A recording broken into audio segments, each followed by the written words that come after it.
আজ সকালে এতটা বৃষ্টি হয়েছে, বাতাস বৃষ্টি মনে হয় ঝড় হয়েছে। আর বৃষ্টির যে ফোঁটাগুলোর পরিমাণটাও অনেক বেশি ছিল। তো আমার বারান্দাটা একেবারে লন্ডভন্ড অবস্থা। আর এখানে যে বিশাল বড় বড় ক্যাকটাস গাছগুলো আছে, এগুলো তো সব উল্টায় পড়ে গেছে। এখন আমি এগুলো কিভাবে তুলবো আমি নিজেও বুঝতেছি না। তো কোনো মতে ঢুকলাম বেলকনিতে, ঢুকে এটাকে তুলতেছি। আর সারা শরীরে তো কাটা, এগুলোর ধরতেও হইতেছে সাবধানে। আর এদিকে সমস্ত টবগুলোর ভিতরে পানি জমে আছে।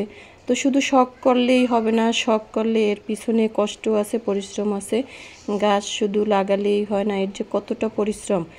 আর সব সময় বৃষ্টি আসলে দেখা গেছে যে কাজের পরিমাণটা একটু বেশি বেড়ে যায়। সাধারণভাবে দেখতে ভালো লাগে, কিন্তু পিছনে অনেক পরিশ্রম। যেমন আমার এখন দেখুন যে মেয়েটা কাজ করে চলে গেছে, এখন আমার নিজের এগুলো পরিষ্কার করতে হইতেছে। তো এই অবস্থা।